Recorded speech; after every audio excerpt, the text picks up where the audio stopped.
Hello friends, study with Krishna channel में एक बार आपका फिर स्वागत है। भारत के स्वतंत्रता संग्राम में नेताजी सुभाष चंद्र बोस का एक अलग ही आयाम है, एक अलग ही स्थान है। अगर हम इस स्वतंत्रता आंदोलन में आज़ाद हिंद फौज और नेताजी सुभाष चंद्र बोस की चर्चा नहीं करेंगे तो फिर कहानी अधूरी रहती है। नेताजी सुभाष चंद्र बोस को पढ़ने के लिए हम परीक्षा के दृष्टिकोण से ही एक स्ट्रक्चर में पूरा हम पढ़ने का प्रयास करेंगे। हालांकि इतनी बड़ी हस्ती को एक या दो क्लास में पूरा पढ़ पाना संभव नहीं है, फिर भी कोशिश करेंगे कि हम मैक्सिमम जो आपके परीक्षा के दृष्टिकोण से इम्पॉर्टेंट है वो कवर किया जाए। तो इसमें जो है हम सबसे पहले पढ़ेंगे नेताजी के विषय में। नेताजी भारत में पहला जो हमारा खंड होगा उसमें इनके जन्म से लेकर के भारत में जितने आंदोलन वगैरह हुए उसमें इनकी क्या भूमिका रही, इस पर हम बात करेंगे। यहीं से क्लास स्टार्ट होगी आज की। और इसके बाद में हम जर्मनी में पढ़ेंगे। भारत से ये जर्मनी चले गए थे और जर्मनी में इन्होंने आज़ाद हिंद संघ, आज़ाद हिंद संघ की स्थापना की थी, तो जर्मनी में उसको डिस्कस करेंगे। और उसके बाद में जापान में इनकी वापसी हुई जर्मनी से और यहाँ पर इन्होंने नेतृत्व किया आज़ाद हिंद फौज का। तो यहाँ पर हम आज़ाद हिंद फौज के विषय में पढ़ेंगे। आज़ाद हिंद फौज और उसके बाद किस प्रकार से इन्होंने आज़ाद हिंद फौज लेकर के अपना एक अभियान चलाया। और आज़ाद हिंद फौज के साथ साथ में हम देखेंगे कि ये INA क्या था और इसका आज़ाद हिंद फौज से क्या संपर्क है या फिर वही चीज़ है सेम।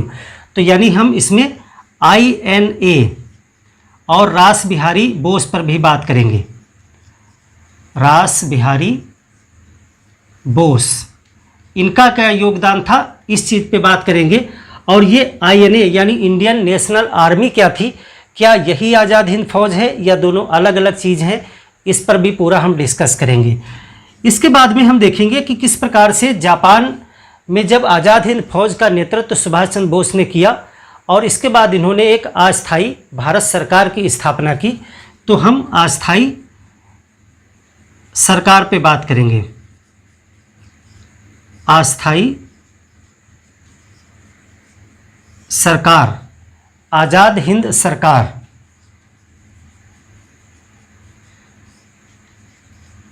आज़ाद हिंद सरकार जिसको कहा जाता था, इस पे हम बात करेंगे।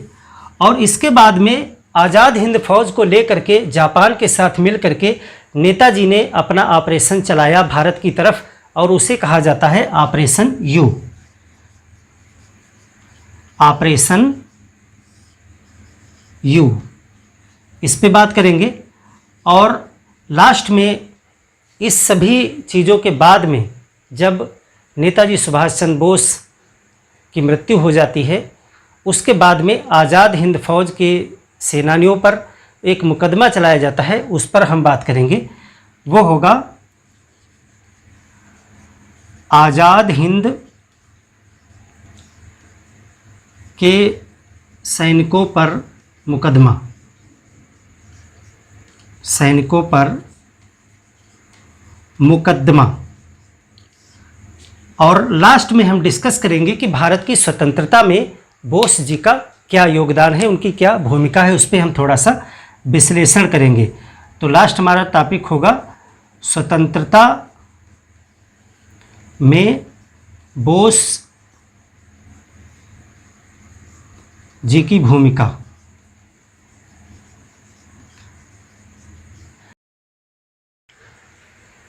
तो चलिए शुरू करते हैं। सबसे पहले नेताजी के विषय में जानते हैं, थोड़ा सा इनके जीवन के विषय में। सुभाष चंद्र बोस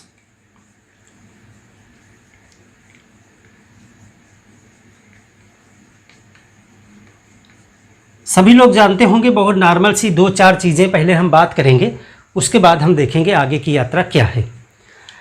उड़ीसा जो वर्तमान का है वहाँ पर कटक नाम के स्थान पर सुभाष चंद्र बोस का जन्म हुआ था, कटक में।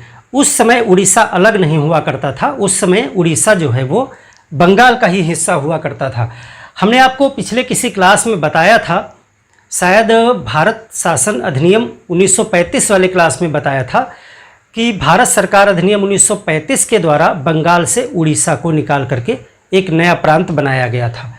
और एक नया प्रांत और भी बनाया गया था, उसका नाम कमेंट करके हमें बताएं कि भारत सरकार अधिनियम 1935 के द्वारा कौन से दो नए प्रांत बनाए गए थे। एक तो मैंने आपको बता दिया उड़ीसा, दूसरा कौन सा था कमेंट करके बताएं जल्दी से। तो सुभाष चंद्र बोस का जन्म कहाँ हुआ, सबसे पहले हम जन्म पे बात करते हैं।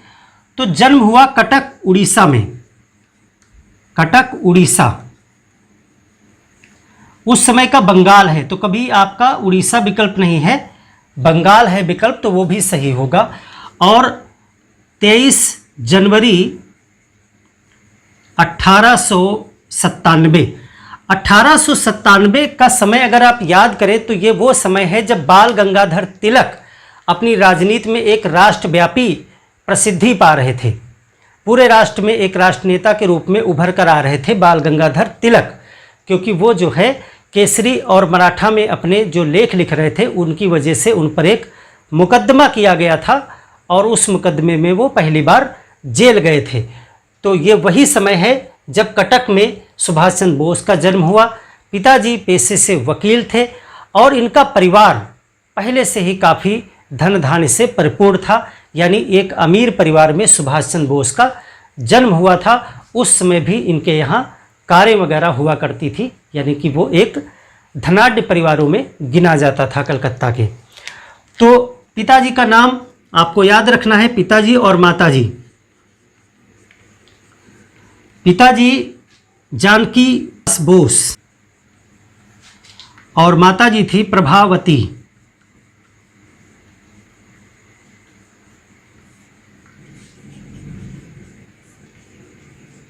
प्रभावती देवी। अब चूंकि पहले से ही एक समृद्ध परिवार में पैदा हुए थे तो पढ़ने लिखने का अवसर भी मिला, पढ़ाई लिखाई शुरू हुई और 1919 तक इन्होंने अपना स्नातक जो है वो कलकत्ता विश्वविद्यालय से पूरा कर लिया और एक अच्छी रैंक के साथ पूरा किया। पढ़ने लिखने में बहुत तेज थे सुभाष चंद्र बोस। 15 वर्ष तक की आयु तक ही इन्होंने स्वामी विवेकानंद की तमाम पुस्तकें पढ़ ली थी और अरविंद घोष और स्वामी विवेकानंद इनसे जो है सुभाष चंद्र बोस बहुत प्रेरित थे। बचपन से ही देशभक्ति इनके अंदर आ रही थी। तो जब इनका ग्रेजुएशन पूरा हुआ 1919 में, उस समय जो है इनके पिताजी की इच्छा थी कि ये सिविल सर्विसेज में जाएं। उस समय जो सिविल सर्विसेज है वो ICS नाम से एग्ज़ाम होता था, जिसको आज UPSC कहा जाता है, उस समय वो होता था ICS। तो 1919 में जब इनका ग्रेजुएशन हो गया, कहाँ से, कलकत्ता विश्वविद्यालय से, कलकत्ता में ही पढ़े लिखे। तो इनके पिताजी की इच्छा थी कि लंदन में जाएं, वहाँ अंग्रेजी पढ़ें, जितने भी विषय हैं ICS के लिए वो सब पढ़ें, तैयारी करें और ICS का एग्ज़ाम उत्तीर्ण करें और सिविल सर्वेंट बन करके आएँ। लेकिन सुभाष चंद्र बोस सोचते थे कि जो ICS है यानी कि इंडियन सिविल सर्विसेज, उस समय वो एक प्रकार से अंग्रेज़ों की गुलामी करना है। सुभाष चंद्र बोस देश की सेवा करना चाहते थे, तो देश की सेवा और अंग्रेज़ों की सेवा एक साथ नहीं हो सकती थी। लेकिन फिर भी पिताजी का दबाव था, इसलिए जो है कभी कभी होता है ना कि परिवार के दबाव, उनकी बात भी माननी पड़ती है। तो सुभाष चंद्र बोस जो है लंदन चले गए 1919 में। 1919 में कहाँ गए, लंदन गए। किस लिए, ICS की परीक्षा हेतु वहाँ गए, रूम वगैरह ले लिया, तैयारी शुरू कर दी इन्होंने। 1 साल तैयारी इन्होंने की। अगर उम्र के हिसाब से देखें तो 97 में इनका जन्म हुआ था, 1897, 1919 और ये 3 इधर 22 वर्ष की इनकी उम्र हो चुकी थी। और उसमें मैक्सिमम 23 वर्ष तक का ही व्यक्ति जो है ICS का एग्ज़ाम दे सकता था। तो एक ही साल का, यानी एक ही अटेम्प्ट और एक ही वर्ष का समय था सुभाष जी के पास में, इसीलिए इन्होंने पहले सोचा विचारा, उसके बाद ये पहुंच गए। इन्होंने कहा ठीक है, हम एक ही साल में इस एग्ज़ाम को निकालेंगे। और 1920 में एग्ज़ाम हुआ, तैयारी की इन्होंने और 1920 की परीक्षा में ये बैठे। ICS की परीक्षा में 4था स्थान प्राप्त किया।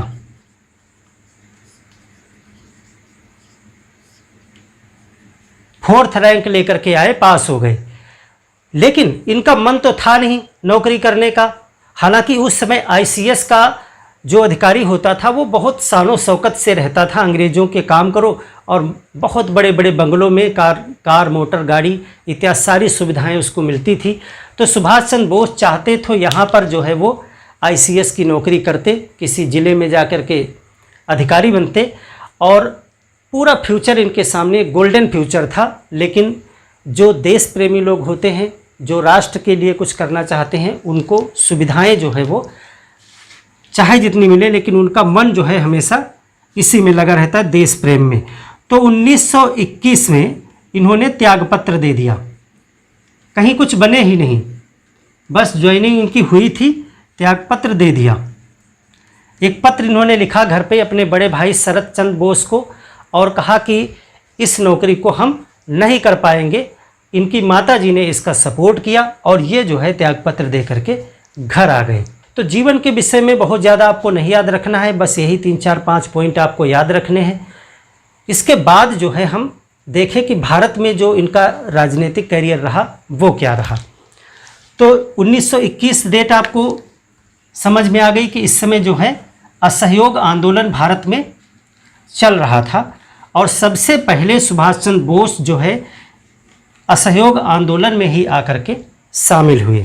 देखिए 1921 में कांग्रेस की सदस्यता ले ली इन्होंने, आकर के कांग्रेस की सदस्यता, वापस आए, कांग्रेस के सदस्य बन गए। और वापस आने पर इनकी जो सबसे पहली मुलाकात है, यानी जो राजनीतिक व्यक्ति एक प्रकार से इनके गुरु बने, वो थे चित्तरंजन दास, CR दास। CR दास उस समय तक बहुत फेमस हो चुके थे। आप हमें कमेंट करके बताएं कि चित्तरंजन दास जो है कांग्रेस के किस अधिवेशन में अध्यक्ष निर्वाचित हुए थे, लेकिन वो जेल में थे, इस वजह से दूसरे व्यक्ति ने अध्यक्षता की थी। ये इंपॉर्टेंट प्रश्न है। तो 1921 में कांग्रेस की इन्होंने सदस्यता ले ली बोस जी ने, और यहाँ पर काम करना शुरू कर दिया। किस आंदोलन में? असहयोग आंदोलन में। असहयोग आंदोलन।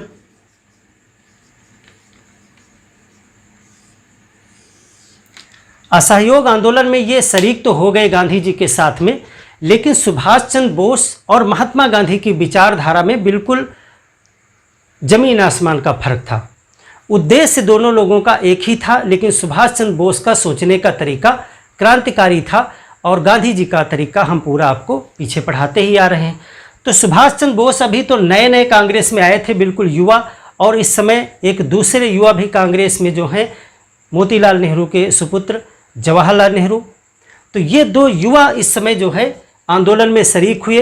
वो भी अपनी वकालत वगैरह छोड़ करके आंदोलन में शामिल हैं, और ये भी अपनी नौकरी छोड़ करके आंदोलन में आ गए।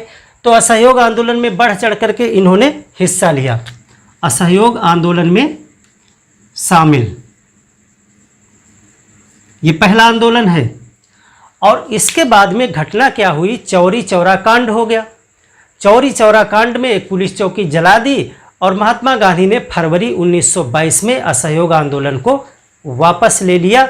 और उस वापस लेने की घटना से सुभाष चंद्र बोस बहुत क्षुब्ध हुए, और उन्होंने कहा कि जिस समय भारत की जनता का उत्साह चरम पर था, उस समय आंदोलन को वापस ले लेना एक ऐसी विपदा के समान है जैसे कि राष्ट्रीय विपदा हो। यानी बहुत गलत किया गांधी जी ने, ये आंदोलन वापस लेकर के सुभाष चंद्र बोस ने इसका विरोध किया। तो इसमें शामिल हो गए, और 1922 में चौरी चौरा कांड हो गया। रिवाइज कर लीजिए, चौरी चौरा कांड कब हुआ था? चौरी चौरा कांड हो गया, और इस चौरी चौरा कांड की वजह से क्या हुआ? आंदोलन गांधी जी ने वापस ले लिया।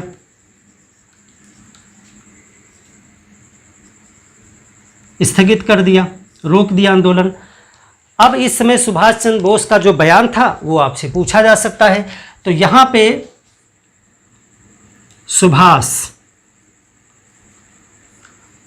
सुभाष जी ने क्या कहा कि जिस समय जनता का जोश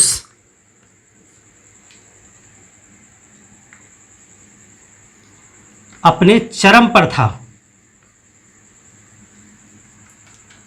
आंदोलन वापस लेना, देखिए बिल्कुल वही शब्द नहीं होते हैं, ठीक है, सेंस वही है। आंदोलन वापस लेना एक राष्ट्रीय विपदा के समान है।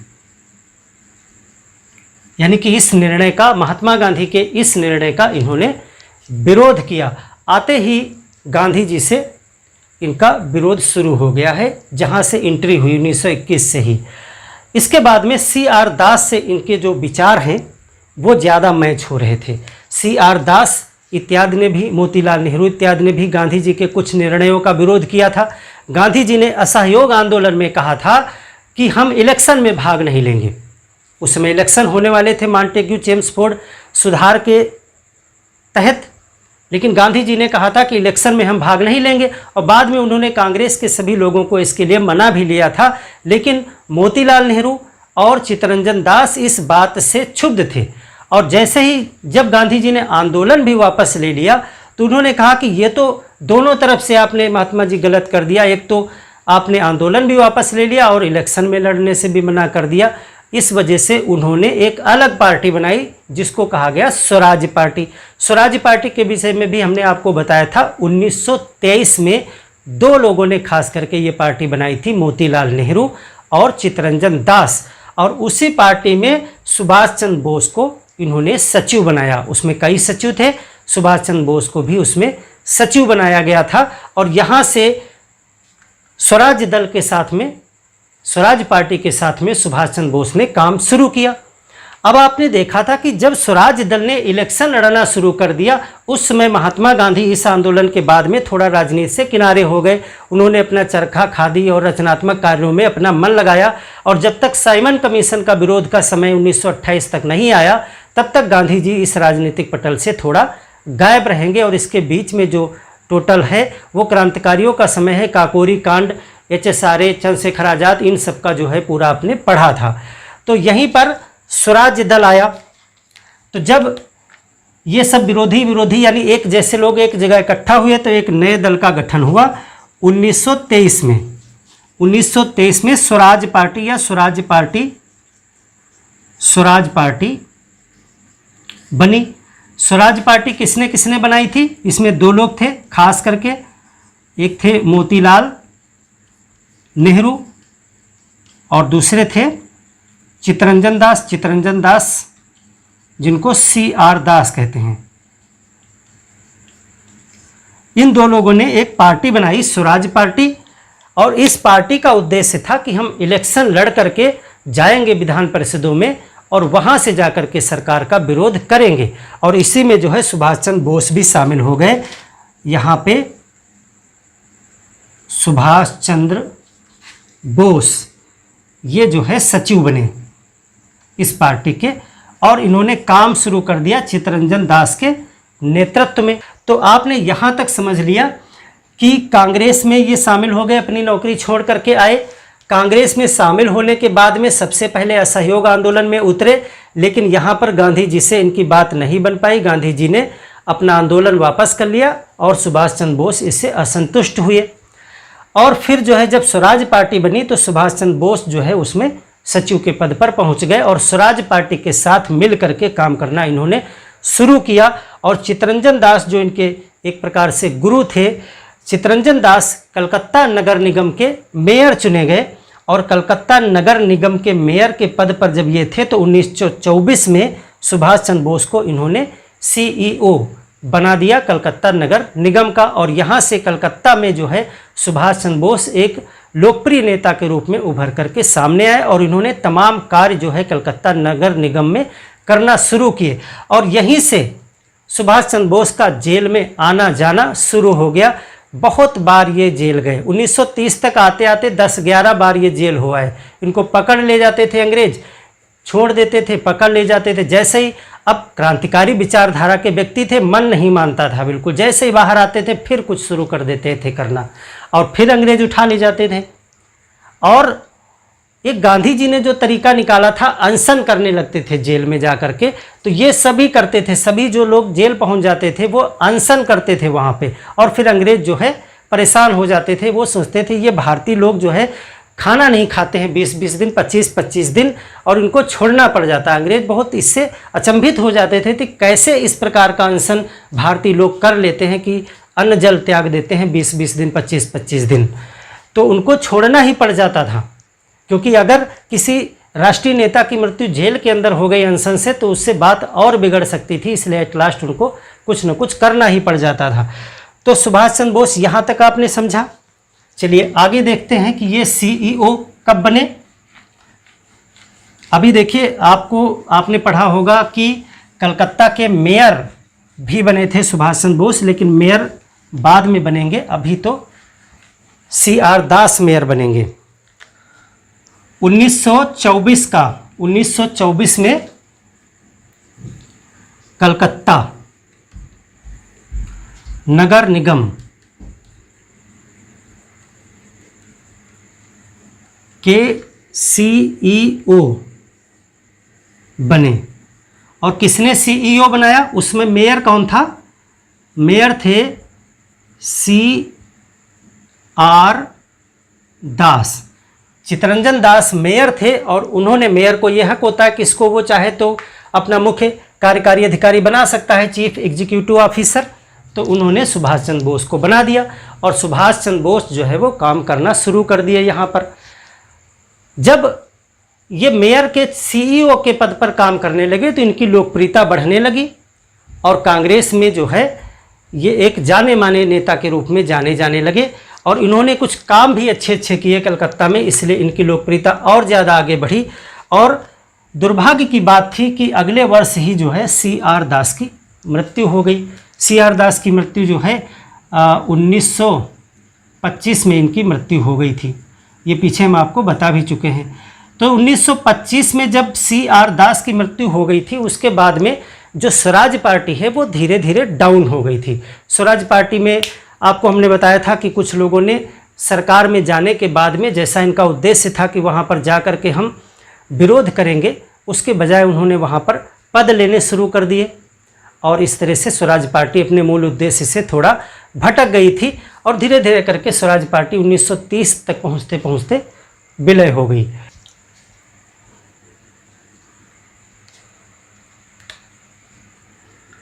उन्नीस सौ अट्ठाईस में साइमन आयोग का विरोध किया। देखिए सारी चीज़ें आपकी रिवाइज भी हो जाएंगी। साइमन आयोग का विरोध, ये सब सुभाष जी के विषय में बता रहे हैं हम, ठीक है। इसमें हर बार सुभाष जी का नाम मैं नहीं लिख रहा हूँ, लेकिन वही कर रहे हैं। ये साइमन आयोग का विरोध किया। कहाँ से? कलकत्ता से। यहाँ भी इनको गिरफ्तार करके जेल में डाल दिया गया। और उसके बाद 1930 में जो है कलकत्ता के मेयर पद पर जो है सुभाष चंद्र बोस निर्वाचित हुए थे। तो कब ये निर्वाचित हुए? 1930 में। 1930 में सुभाष जी कलकत्ता के मेयर बने। मेयर के पद पर इनका चुनाव हुआ था। अब इसके बीच में एक घटना और आती है 1928 की ही। 1928 में हमने आपको पीछे भी बताया था, आपको याद भी होगा कि 1928 में साइमन आयोग का जब बहुत विरोध हुआ, तो उस समय जो भारत सचिव था लॉर्ड बर्कनहेड, उसने चेतावनी दी कि आप लोग कुछ बना के लाइए संविधान, उस पर हम विचार करें, सिर्फ विरोध विरोध विरोध कर रहे हो। तो आपने पढ़ा था कि नेहरू रिपोर्ट आई थी, यानी मोतीलाल नेहरू ने 1928 में अपनी एक रिपोर्ट तैयार की थी जिसको कहा गया नेहरू रिपोर्ट। और उस समय जो है सुभाष चंद्र बोस और जवाहरलाल नेहरू दो युवा थे। इन दोनों लोगों ने नेहरू रिपोर्ट में एक प्राविधान किया गया था, एक पॉइंट था जिसका पुरजोर विरोध किया था। और वो विरोध इतना ज़्यादा था कि उसकी वजह से इन्होंने एक नई पार्टी का गठन भी कर दिया था। तो वो घटना क्या थी उस पर बात करें। 1928 में क्या आया? नेहरू रिपोर्ट। नेहरू रिपोर्ट किसने बनाई थी? मोतीलाल नेहरू। 1928 में आई।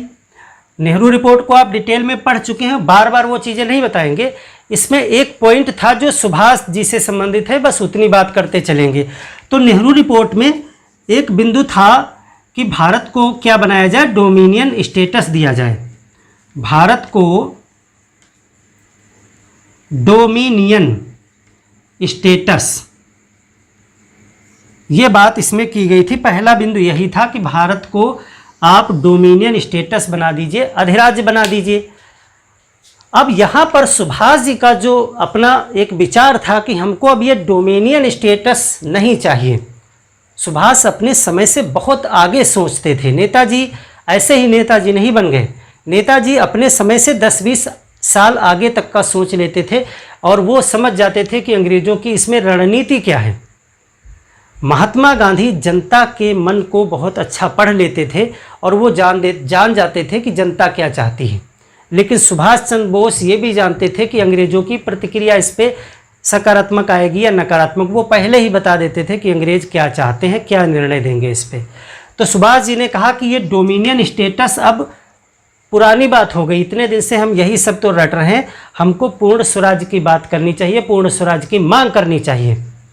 लेकिन जैसा कि ये रिपोर्ट बन चुकी थी, गांधी जी ने कहा चलिए 1 साल का समय दे देते हैं सरकार को और अगला अधिवेशन 1929 में लाहौर में होगा, वहाँ पर हम पूर्ण स्वराज की मांग करेंगे। अभी 1 साल डोमिनियन स्टेटस की ही मांग कर लेते हैं। और तो यहाँ पर भी सुभाष चंद्र बोस और गांधी जी के बीच में नहीं बन पाई। हालांकि सुभाष चंद्र बोस एक बहुत सुलझे दिमाग के नेता थे। वो हर परिस्थिति में जो है सामंजस्य बिठा लेते थे। गांधी जी के साथ में उनका समझौता फिर हो गया कि चलिए ठीक है 1 साल का समय देते हैं। लेकिन इस बात से जो है उन्होंने एक नई पार्टी की गठन कर ली थी जवाहरलाल नेहरू के साथ मिल करके। तो डोमिनियन स्टेटस की बात की गई, तो इस बात से जो है सुभाष चंद्र बोस असहमत थे। सुभाष चंद्र बोस इससे क्या थे, असहमत। और फिर सुभाष चंद्र बोस और जवाहरलाल नेहरू 2 लोगों ने मिलकर के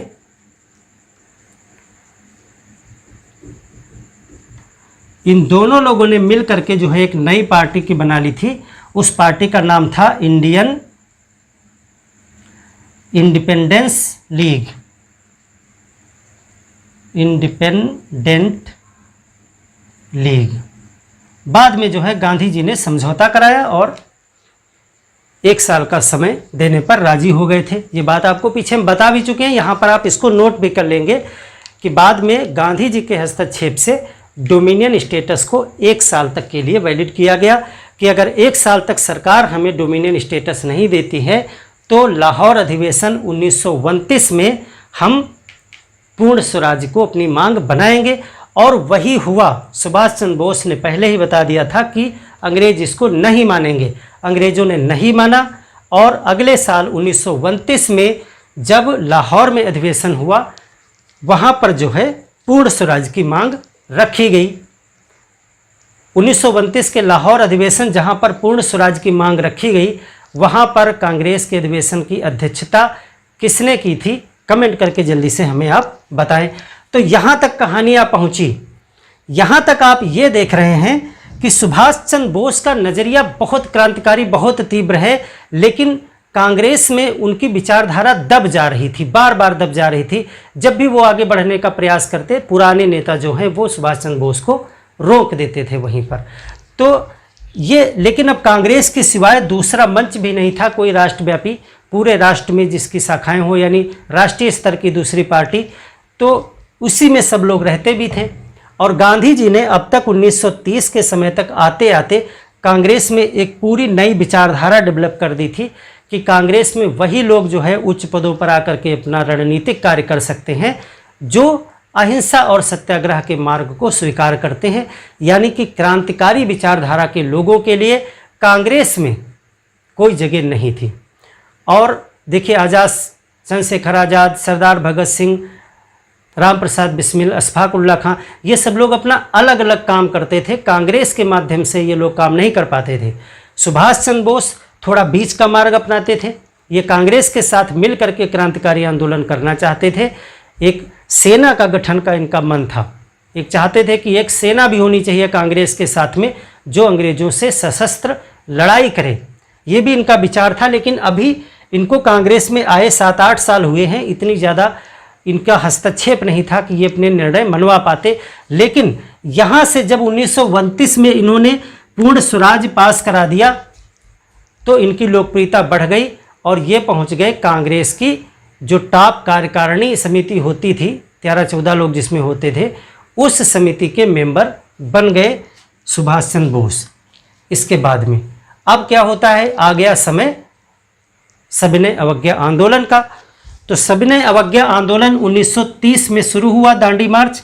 सुभाष चंद्र बोस ने इसमें भी बढ़ चढ़ करके हिस्सा लिया और इस बार जैसा कि उम्मीद थी कि यह आंदोलन कुछ बड़ा करेगा और बड़ा होने ही वाला था, कि इसमें भी एक पेंच आ गया।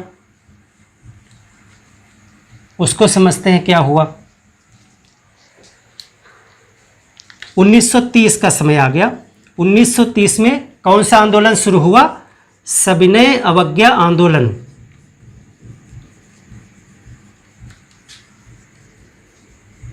जिसको आप दांडी मार्च के नाम से बखूबी जानते हैं, सविनय अवज्ञा आंदोलन, दांडी मार्च। अब सविनय अवज्ञा आंदोलन में भी सुभाष चंद्र बोस शरीक हैं, सभी लोग शरीक हैं। तो सविनय अवज्ञा आंदोलन एक बहुत ज़बरदस्त आंदोलन बन करके सामने आया। दांडी यात्रा अंतर्राष्ट्रीय स्तर पे बहुत फेमस हुई और इसी समय गोलमेज सम्मेलन भी स्टार्ट हो गया। आपने देखा कि साइमन कमीशन की रिपोर्ट पर चर्चा करने के लिए अंग्रेज़ों ने लंदन में एक सभा की आयोजना कर दी, जिसको हमने राउंड टेबल कॉन्फ्रेंस के रूप में पढ़ा। तो कांग्रेस ने कहा कि हम गोलमेज में नहीं जाएंगे। सुभाष चंद्र बोस ने कहा बिल्कुल सही है, नहीं जाना चाहिए, जाना भी नहीं चाहिए, और हमको तो इस आंदोलन को और ज़्यादा बड़ा और उग्र करना चाहिए। सुभाष चंद्र बोस सोचते थे कि आप आधी जनता को लेकर क्यों चल रहे हैं। हमारे देश में बहुत सारे लोग हैं जो सत्याग्रह, अहिंसा, धरना, इन सब चीज़ों में, भूख हड़ताल वगैरह में विश्वास करते हैं। बहुत से लोग ऐसे हैं जो थोड़ा जोश वाले हैं, जो एक सेना के रूप में काम कर सकते हैं। तो हमको सबको साथ में लेना चाहिए, यानी कि सब लोगों को, सभी विचारधारा के लोगों को कांग्रेस से जोड़ करके हमको एक नए प्रकार का आंदोलन करना चाहिए। तो सविनय अवज्ञा आंदोलन ये भी एक अहिंसक आंदोलन के रूप में चलाया जा रहा था।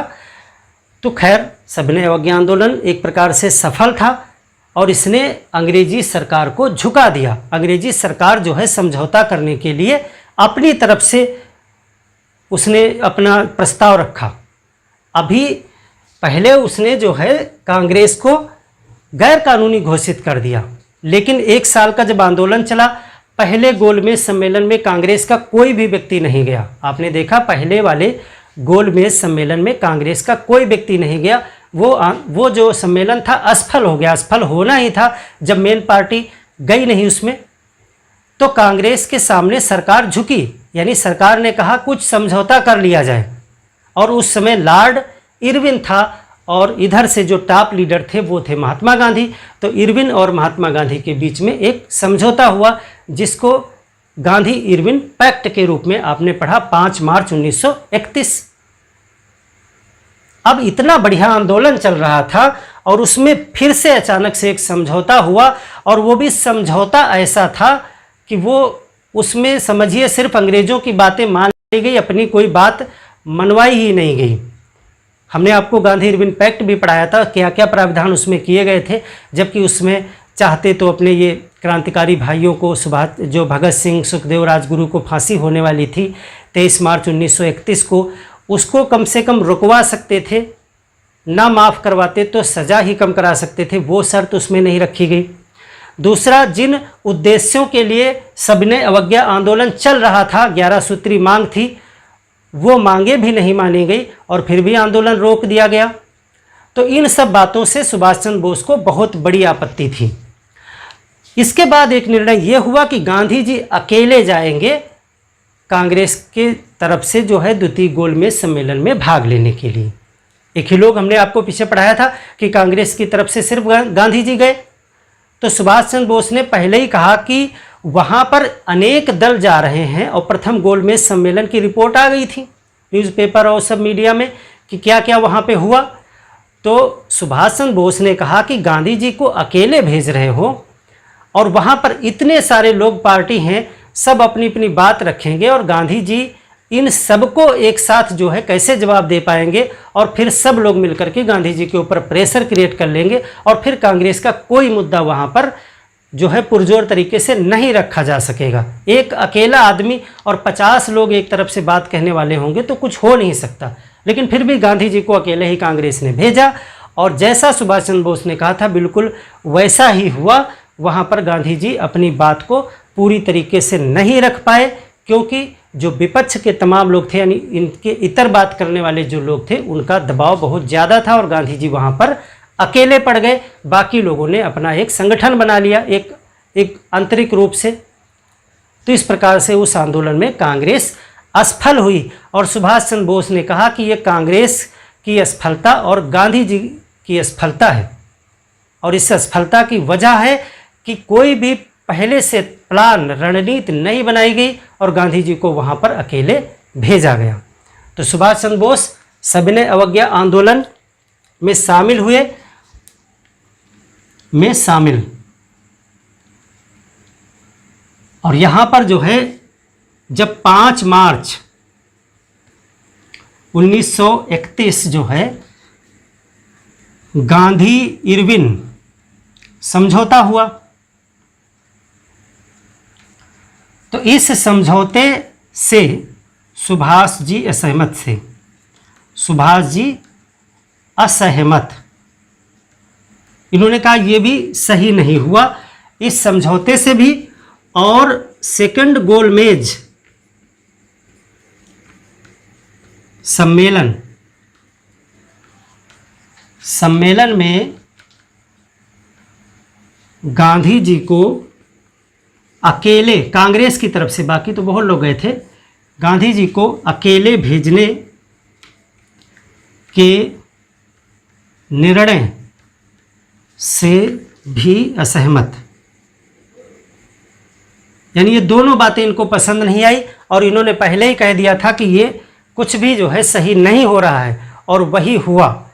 द्वितीय गोलमेज सम्मेलन में कोई भी परिणाम नहीं निकला और उसके लिए सुभाष जी ने जो कारण बताया वो यही कारण बताया कि आपने जो अकेले भेजा, इनके साथ में पहले से प्लानिंग करके 2 या 3 या 4 लोगों को भेजा जाना चाहिए था। और इसके लिए इरविन से बात की जा सकती थी कि हम 5 लोगों को भेजेंगे, अगर आप अनुमति दें तो फिर हम समझौता करें, और वो समझौता करता उस समय। तो इसमें ये भी एक पैतरा जो है कांग्रेस का यहाँ पर डाउन हो गया। तो यहाँ पर जो है सेकंड सम्मेलन, गोलमेज का सम्मेलन असफल रहा, असफल। 1934 में जो है सुभाष चंद्र बोस जी की एक किताब आई थी, द इंडियन स्ट्रगल, भारत का संघर्ष, जो अंग्रेज़ों ने प्रतिबंधित की। उनकी नज़र में काफ़ी विवादित पुस्तक रही और भारतीयों के लिए बहुत लोकप्रिय पुस्तक। और एक और पुस्तक है जो पूछी जाती है, तो 2 पुस्तकें भी हैं सुभाष जी की, आप लिख लें। सुभाष जी की 2 पुस्तकें जो पूछी जा सकती हैं आपसे, एक है द इंडियन स्ट्रगल और दूसरी है इंडियन पिलग्रिम। ये जो द इंडियन स्ट्रगल है ये 1934 में आई थी और इसका नाम था द इंडियन स्ट्रगल 1920 to 34, यानी 1920 से लेके 1934 तक की कहानी इसमें जो है लिखी थी सुभाष जी ने। तो ये 1934 में किताब आई थी। अब यहाँ तक पहुँचते पहुँचते सुभाष जी एक बहुत लोकप्रिय नेता के रूप में युवाओं के बीच में खास करके ये प्रिय नेता बन चुके थे। और अगला जो अधिवेशन हुआ, हमने आपको 2 विशेष अधिवेशन पढ़ाए थे, 2 खास जिनके विषय में क्वेश्चन पूछे जाते हैं, हरिपुरा और त्रिपुरी। हरिपुरा और त्रिपुरी के अधिवेशनों में सुभाष चंद्र बोस को जो है वो अध्यक्ष चुना गया था। इतनी लोकप्रियता इनकी जो है वो बढ़ चुकी थी। तो वो 2 अधिवेशन हम पढ़ेंगे और उसके बाद जो है कुछ ऐसा हुआ कि महात्मा गांधी और सुभाष के बीच में काफ़ी मतभेद हो गए और सुभाष जी जो है कांग्रेस से अपना त्यागपत्र दे करके, इनके ऊपर प्रतिबंध भी लगा दिया गया था कि 3 साल तक आप कोई पद नहीं ग्रहण कर सकेंगे निर्वाचन के द्वारा। तो इस प्रकार से सुभाष जी ने सोचा, बोस जी ने, कि ऐसे तो कांग्रेस में काम करने से कोई फ़ायदा ही नहीं है, और इन्होंने अपनी एक अलग पार्टी कांग्रेस के अंदर भी स्थापित की थी, फॉरवर्ड ब्लॉक, और फिर उसके बाद वो जर्मनी के लिए निकल गए जब इनकी कोई बात यहाँ नहीं सुनी गई। तो उन चीज़ों पर हम बात करेंगे, उसके बाद हम जर्मनी की बात करेंगे। तो यहाँ पर देखिए, अधिवेशन हुआ 1938 में। 1938 में कहाँ पे अधिवेशन हुआ था? हरिपुरा में, हरपुरा अधिवेशन। आप जल्दी से कमेंट करके बताएं कि हरिपुरा कहाँ पर है, किस स्टेट में है हरिपुरा। हरिपुरा में जब अधिवेशन हुआ कांग्रेस का, तो उस समय तक सुभाष चंद्र बोस जी जो है वो बहुत लोकप्रिय हो चुके थे, और यहाँ पर जो है अध्यक्ष बने, निर्वाचित हुए सुभाष चंद्र बोस। सुभाष चंद्र बोस अध्यक्ष, सुभाष चंद्र बोस यहाँ पर अध्यक्ष बने, और फिर इन्होंने अपने हिसाब से जो है एक कार्य समिति तैयार की, और इन्होंने कहा कि ये बिंदु हमने आपको बताए थे। खास करके इन्होंने कहा कि सबको आंदोलन में शरीक करना चाहिए, देशी रियासतें, सभी युवाओं को, यानी हर एक विचारधारा के लोगों को इन्होंने प्रयास करना शुरू कर दिया। और इनका विचार ये भी था कि एक सेना भी होनी चाहिए। तो इस प्रकार के जब क्रांतिकारी विचारों को ये रखने लगे कार्य में, तो एक साल तो जैसे तैसे ये अध्यक्ष रहे 1938 के। जो चुना जाता था व्यक्ति वो एक साल तक अध्यक्ष रहता था। अब गांधी जी सोच रहे थे कि अगर सुभाष चंद्र बोस इसी तरीके से काम करते रहे, तो जो इतने दिन से हमने एक अहिंसक और सत्याग्रह का जो एक मार्ग डेवलप किया है, सुभाष चंद्र बोस इसको साल ही 2 साल में बिल्कुल किनारे कर देंगे और कांग्रेस को एक क्रांतिकारी संगठन बना देंगे। क्योंकि इनके विचार अलग थे, गांधी जी के विचार अलग थे। अभी हम बताएंगे विचारों में क्या भिन्नता हुई, कैसे मतभेद हो गया। तो एक साल तक तो जैसे तैसे काम ये हुआ, सुभाष जी अपने तरीके से काम करते रहे। अगले वर्ष, अब चूँकि कोई छोटा काम तो था नहीं कि एक साल में पूरा हो जाता, सुभाष चंद्र बोस ने कहा कि अगर हमको अपने तरीके से काम करना है कांग्रेस में, तो हमको फिर से अध्यक्ष बनना पड़ेगा। तो जब 1939 में त्रिपुरी अधिवेशन हुआ, अगले साल फिर से अधिवेशन हुआ। आप कमेंट करके बताएं त्रिपुरी कहाँ है। सभी क्वेश्चन पूछे जाते हैं, इसलिए कमेंट करके जरूर आंसर दिया करें, इससे आपको भूलेगा नहीं, याद हो जाएगा। त्रिपुरी अधिवेशन जब हुआ तो सुभाष चंद्र बोस ने अध्यक्षीय पद के लिए फिर पर्चा भर दिया, और अब यहाँ पर गांधी जी नहीं चाहते थे कि सुभाष चंद्र बोस अध्यक्ष बने। तो उन्होंने कहा कि मौलाना अबुल कलाम आज़ाद को अध्यक्ष बना दिया जाए, लेकिन मौलाना अबुल कलाम आज़ाद ने स्वयं ही अपना नाम वापस ले लिया। उन्होंने कहा मैं नहीं बनना चाहता अध्यक्ष अभी। तो जो है पट्टाभी सीतारमैया को अपना प्रत्याशी बनाया, यानी अपनी तरफ से महात्मा गांधी ने पट्टाभी सीतारमैया को अध्यक्ष बनाने के लिए प्रस्तुत किया। अब जब 2 लोग हो गए तो यहाँ पे मतदान हुआ, और मतदान में सुभाष चंद्र बोस जीत गए। इससे साबित होता था कि कांग्रेस के अंदर सुभाष चंद्र बोस का जो है, सुभाष चंद्र बोस की लोकप्रियता जो है वो महात्मा गांधी के पैरेलल पहुंच गई थी। यानी महात्मा गांधी का प्रत्याशी हार जाने का सीधा सा मतलब था कि सुभाष चंद्र बोस की लोकप्रियता युवाओं के सर चढ़कर बोल रही थी, और महात्मा गांधी ने सोचा कि अब अगर ये अध्यक्ष रहेंगे तो फिर कांग्रेस की दिशा और दशा में परिवर्तन जरूर हो जाएगा, क्योंकि पिछले 1 साल में सुभाष चंद्र बोस की विचारधारा को वो देख चुके थे। तो अब 2 बराबर टक्कर में नेता यहाँ पर आ गए, एक तरफ गांधी जी, एक तरफ सुभाष चंद्र बोस। अब 2 में से एक ही रहना है कांग्रेस में। निर्णय हो गया यहीं पर कि अब रहेगा तो एक ही रहेगा, एक का रास्ता अलग हो जाएगा। तो सुभाष चंद्र बोस चूँकि निर्वाचित अध्यक्ष हैं तो उनको ऐसे तो नहीं निकाला जा सकता है, लेकिन सुभाष चंद्र बोस ने जब देखा कि महात्मा गांधी और उनके समर्थक जो है इस चीज़ से संतुष्ट नहीं हैं, तो उन्होंने स्वयं ही इस्तीफ़ा दे दिया अध्यक्ष पद से। उन्होंने कहा कि इस तरीके से हम काम नहीं कर पाएंगे, क्योंकि वहाँ पर एक सलाह समिति भी बनाई गई कि सुभाष चंद्र बोस अकेले निर्णय नहीं लेंगे, सलाह समिति से करेंगे। तो इस तरह से तमाम प्रेशर बनाए जाने लगे ताकि इनके काम को, इनके तरीके को कंट्रोल किया जा सके।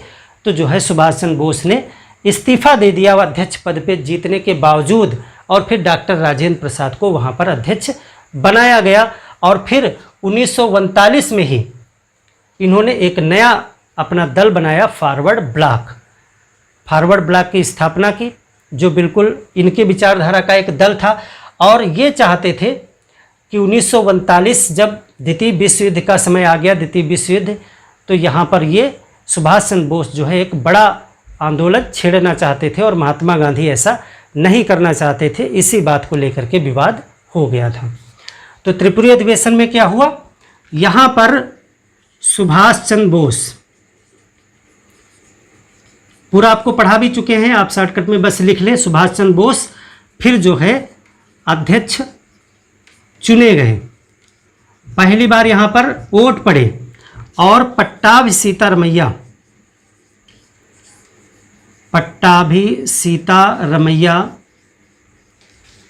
हार गए। और यहाँ पर विशेष में लिख लेंगे गांधी जी के प्रत्याशी थे, यानी गांधी जी का समर्थन था, समर्थन इनको था, पट्टाभी सीतारमैया को। और इसलिए इस हार को गांधी जी ने अपनी हार समझा और फिर सुभाष जी ने त्यागपत्र दे दिया। तो यहाँ पर बोस जी ने क्या किया, बोस जी ने त्यागपत्र दे दिया और फिर कौन बना, डॉक्टर राजेंद्र प्रसाद अध्यक्ष बने। एक ही साल के लिए अध्यक्ष बनते थे, जो भी लोग बनते थे वो एक साल तक वो काम करते थे, अगले साल अगले अधिवेशन में फिर नया अध्यक्ष बनता था, जो है 1940 तक ऐसा ही चला। और 1940 में हमने बताया था आपको रामगढ़ अधिवेशन हुआ, जहाँ पर मौलाना अबुल कलाम आज़ाद अध्यक्ष बने। और उसके बाद में फिर 45 तक नए अधिवेशन हुए नहीं, इसलिए सिर्फ जो बीच में हुई वो सभाएं होती रही, अधिवेशन नहीं हुए वार्षिक वाले, तो इसीलिए वो लगातार अध्यक्ष बने रहे। तो यहाँ पर आप परिस्थितियाँ आपने देखी कि किस प्रकार से सुभाष चंद्र बोस की विचारधारा कांग्रेस में रह करके नहीं पल्लवित हो सकती थी, इसीलिए यहाँ से गांधी जी का और सुभाष चंद्र बोस का मार्ग अलग अलग हो गया। अब यहाँ पे आपके मन में विचार आता होगा कि ये जो दो टॉप के लीडर, यहाँ पे दो टॉप लीडर हो गए अपनी अपनी अलग अलग विचारधारा के, इनके लक्ष्य अलग अलग थे क्या, इनमें क्या विरोध था, एक दूसरे का सम्मान नहीं करते थे, या एक दूसरे के बहुत बड़े कट्टर विरोधी हो गए थे? नहीं, ये सब गलत है। सुभाष चंद्र बोस और महात्मा गांधी के केवल रास्ते अलग अलग हो गए थे, उनका लक्ष्य एक ही था, भारत की स्वतंत्रता, भारत की आज़ादी। लेकिन गांधी जी का मार्ग अलग था, सुभाष चंद्र जी का मार्ग अलग था, और दोनों ही लोग एक दूसरे के मार्गों पर भरोसा नहीं कर पा रहे थे, इसीलिए अलग अलग मार्ग बना। और ये भारत की आप किस्मत कहिए या दुर्भाग्य कहिए, दोनों तरीके से आप सोच सकते हैं। कि एक तरीका ये सोच सकते हैं कि शायद ये दुर्भाग्य था कि गांधी जी और सुभाष की अगर एक में बन गई होती तो हो सकता है एक बड़ा आंदोलन खड़ा होता और जल्दी आज़ादी मिल जाती, ऐसा बहुत से इतिहासकार सोचते हैं। और आपको भी इस पक्ष से सोचना चाहिए। यूपीएससी आपसे प्रश्न भी ये आ सकता है एग्जाम में कि यदि सुभाष चंद्र बोस और गांधी जी मिल करके आंदोलन किए होते 1940 या द्वितीय विश्व युद्ध के समय में, तो क्या आज़ादी जल्दी मिल जाती? इस दृष्टिकोण से सोचिएगा, कुछ पॉइंट निकालिएगा क्या हो सकता था। दूसरा दृष्टिकोण ये है, इसको आप किस्मत भी कह सकते हैं या दुर्भाग्य भी, कि सुभाष चंद्र बोस बाहर चले गए तो उन्होंने जा करके बाहर एक सेना का गठन किया, बहुत बड़ी ताकत बन करके वापस आए। शायद भारत में उतनी ताकत वो ना बना पाते, क्योंकि यहाँ ब्रिटेन का शासन था, उतनी बड़ी फौज बनाना आसान नहीं होता, शुरू में ही वो दबा देते, जैसे कि पीछे दमन करते आ रहे थे। तो वो बाहर चले गए, अच्छा ही हुआ, और वहाँ से एक बड़ी फौज लेकर के आए जिसने सरकार पे बहुत बड़ा दबाव डाला, और उस दबाव के चलते यहाँ पर नौसेना में विद्रोह हो गया और उसकी वजह से सरकार मजबूर हो गई देश छोड़ने के लिए। तो इस नज़रिए से भी सोचिए और दूसरे नज़रिए से भी। तो यहाँ पे आगे क्या हुआ, जब त्रिपुरी अधिवेशन में सुभाष चंद्र बोस ने इस्तीफा दे दिया तो इन्होंने अपना एक नया दल बनाया, फॉरवर्ड ब्लॉक। पीछे आपको हम बता ही चुके हैं 1939 में ही क्या बना, फॉरवर्ड ब्लॉक। फॉरवर्ड ब्लॉक के उद्देश्य थे स्वतंत्रता प्राप्त करना और स्वतंत्रता प्राप्ति के बाद में उसको कायम रखने के लिए कार्य करना। तो ये जो है सुभाष चंद्र बोस ने फॉरवर्ड ब्लॉक की स्थापना 1939 में ही की थी, और फॉरवर्ड ब्लॉक ने जो है अपना कार्य शुरू कर दिया। जैसा चाहते थे सुभाष चंद्र बोस उस प्रकार से कार्य करना शुरू कर दिया, और उसी कार्य की बदौलत जो है सुभाष चंद्र बोस को अंग्रेजों ने फिर गिरफ्तार कर लिया 1940 में। 1940 में जो है फिर से गिरफ्तार करके जेल में डाल दिया सुभाष चंद्र बोस को। तो अगला पॉइंट क्या नोट करेंगे हम, अब कांग्रेस से अलग हट करके फॉरवर्ड ब्लॉक में काम करने लगे सुभाष चंद्र बोस। फॉरवर्ड ब्लॉक, अब ये लोग जो है अपने तरीके से कार्य करना शुरू किए और कलकत्ता में इन्होंने जो है हालवेल स्तंभ है वहाँ पे एक लगाया था अंग्रेजों ने। हालवेल के विषय में आपको हमने प्लासी के युद्ध के समय बताया था। हालवेल एक अंग्रेज था, सिराजुद्दौला और हालवेल, याद करिएगा वो घटना ब्लैक होल वगैरह की। तो उस समय हालवेल की चर्चा आई थी, तो एक हालवेल स्तंभ लगाया था कलकत्ता में अंग्रेज़ों ने। तो उसको जो है फॉरवर्ड ब्लॉक के जो है सदस्यों ने जाकर के ध्वस्त करने की कोशिश की और उसे ध्वस्त कर दिया। बाद में अंग्रेज़ों ने भी उसे हटा ही दिया था क्योंकि इतना ज़्यादा उसका विरोध था और उसको जो है एक अपमानजनक प्रतीक समझते थे नेताजी कि ये नहीं होना चाहिए यहाँ पर, और उसको हटवा भी दिया कैसे भी तरीके से। लेकिन फॉरवर्ड ब्लॉक नाम की एक पत्रिका भी निकालते थे नेताजी।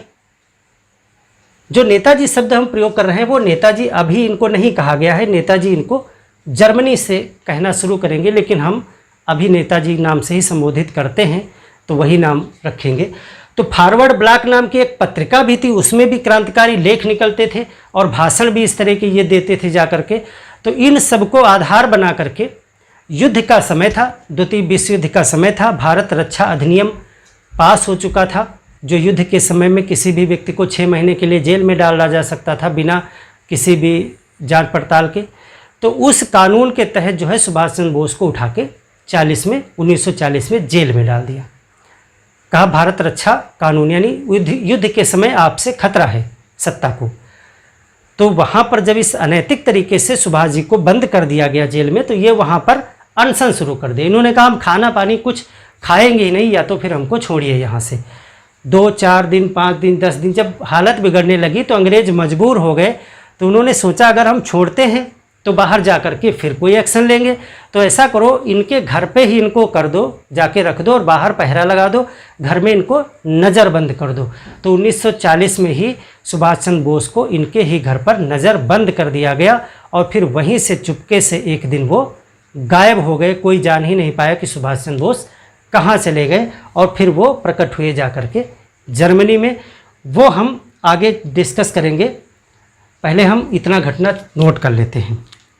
तो फॉरवर्ड ब्लॉक की स्थापना की और 1940 में फिर गिरफ्तार हो गए।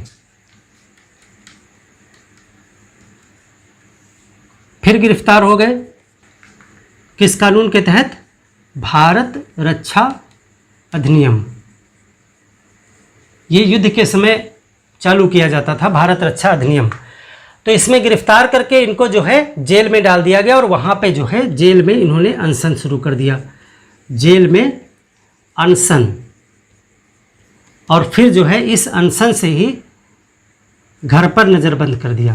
तब क्या हुआ? घर पर नज़रबंद कर दिया, यानी जेल से निकाल के घर पे पहुंचा दिया। बाहर जो है पुलिस का पहरा लगा दिया कि कहीं जाने न पाए, घर में ही रहें। तो ये करना क्या चाहते थे? ये हालवेल स्तंभ को भी तोड़ना चाहते थे और बाकी क्रांतिकारी गतिविधियां भी चालू कर रहे थे। तो इस तरह से घर पर ये नज़रबंद हो गए। अब इसके आगे की क्या घटना हुई वो हम अगली क्लास में बात करेंगे कि जर्मनी कैसे पहुँचे, फिर जापान और INA ये सब कुछ क्या था। तो इससे पहले हम 2-3 बातों पर और डिस्कस करेंगे कि गांधी जी और सुभाष चंद्र बोस की विचारधारा में क्या अंतर था। जब आपको विश्लेषणात्मक क्वेश्चन आएंगे लिखने को तो आपको इन चीज़ों को पता होना चाहिए, कैसे आप इसे डिफाइन करेंगे। तो देखिए पहले हम देख लेते हैं गांधी जी। गांधी जी की कुछ बातें। गांधी जी जो है ये कहते थे कि लक्ष्य पवित्र होना चाहिए और मार्ग भी पवित्र होना चाहिए। जैसे कि लक्ष्य अगर आज़ादी है तो मार्ग उसका सत्याग्रह है, यानी दोनों ही सत्य और अहिंसा के मार्ग पे चल करके हम आज़ादी को प्राप्त करेंगे। लक्ष्य और मार्ग दोनों ही क्या हैं? पवित्र हैं हमारे। अब यहीं पर सुभाष चंद्र बोस का दूसरा विचार था। ये जो है युद्ध काल में कोई आंदोलन नहीं करना चाहते थे। युद्ध के समय दुश्मन की मजबूरी का फ़ायदा नहीं उठाना चाहते थे। दुश्मन की मजबूरी का फ़ायदा उठाना गांधी जी की नज़र में एक अनैतिक काम था। उठाना अनैतिक है, उचित नहीं है, ऐसा मानते थे गांधी जी। और इसीलिए गांधी जी जो है कोई बड़ा आंदोलन करने के पक्ष में नहीं थे। और आपने देखा था कि सब एक व्यक्तिगत सत्याग्रह इन्होंने शुरू किया था। हालांकि 1942 तक पहुंचते पहुंचते जनता का आक्रोश इतना बढ़ गया था कि मजबूर होकर के कांग्रेस ने जो है भारत छोड़ो आंदोलन शुरू ही किया, यानी वहाँ पर जाकर के विचारधारा बदल गई। तो युद्ध के समय दुश्मन की मजबूरी का फ़ायदा उठाना क्या है, अनैतिक है, ऐसा मानते थे गांधी जी। और इसलिए व्यक्तिगत सत्याग्रह शुरू किया। व्यक्तिगत सत्याग्रह यानी कि बड़ा आंदोलन नहीं किया। इन्होंने कहा हम प्रतीकात्मक आंदोलन करेंगे। 1942 में बदली बात, दूसरा आंदोलन हुआ। और एक और चीज़ थी कि इनका मानना था कि जो है आज़ादी जो है वो सत्य और अहिंसा यानी सत्याग्रह के मार्ग से प्राप्त की जाएगी। यानी कि आज़ादी का मार्ग क्या होगा, आज़ादी का जो मार्ग होना चाहिए वो सत्य अहिंसा यानी सत्याग्रह के तरीके से हम प्राप्त करेंगे, यही इनका विश्वास था। और इन सब के आधार पर गांधी जी का मानना था कि कांग्रेस में कौन रहेगा, कांग्रेस में अहिंसक या अहिंसावादी लोग रहेंगे जो हमारे अहिंसा के मार्ग पर चलेंगे। तो ये मुख्य बहुत सी बातें हैं, आप और बातों पर विचार करिएगा। तो गांधी जी का ये एक कुछ मोटी मोटी बातें हैं जो इनका एक विश्वास था। लक्ष्य पवित्र, मार्ग भी पवित्र। युद्ध के समय दुश्मन की मजबूरी का फ़ायदा नहीं उठाया चाहिए, इसलिए जो है व्यक्तिगत सत्याग्रह पर राजी हुए और बड़े आंदोलन पर राजी नहीं हुए। अब इन्हीं सब बातों को लेकर के सुभाष जी से विवाद हो गया, क्योंकि इन सब के जस्ट उल्टा जो है वो सुभाष जी सोच रहे थे। और आज़ादी का मार्ग जो है वो सत्य अहिंसा ही है, एक ही मार्ग है सत्याग्रह, और कांग्रेस में अहिंसावादी लोगों का ही वर्चस्व रहेगा, गांधी जी ऐसा मानते थे।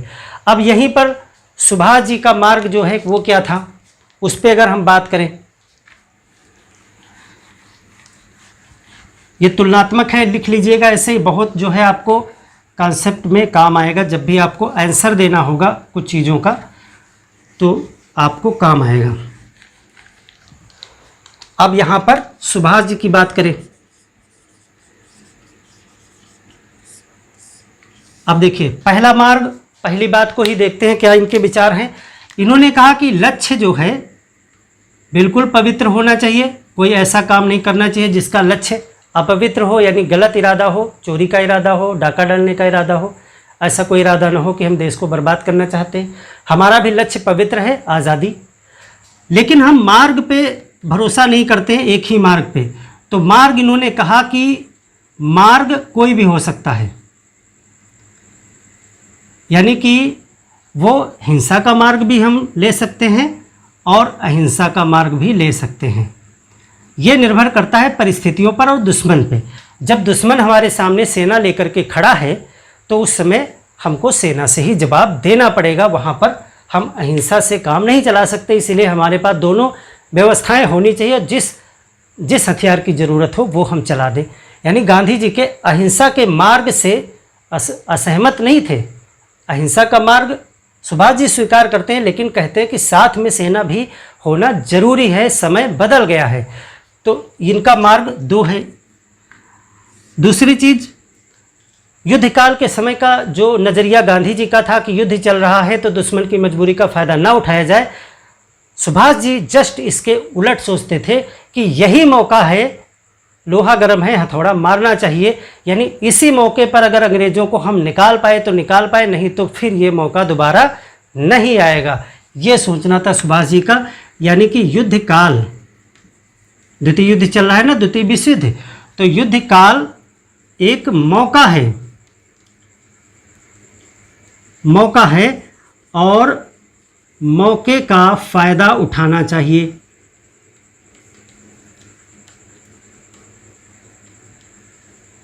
और इसीलिए जो है बड़े आंदोलन के पक्ष में थे, बड़े आंदोलन के पक्ष में थे। व्यक्तिगत सत्याग्रह वगैरह से काम नहीं चलने वाला था, ऐसा सुभाष जी का मानना था कि अब वो समय नहीं है कि हर बार जो है उसी तरीके से अंग्रेज कोई अच्छी प्रतिक्रिया भी नहीं दे रहे हैं, बार बार वही तरीका क्यों किया जा रहा है, इसमें थोड़ा बल का भी प्रयोग किया जाना चाहिए।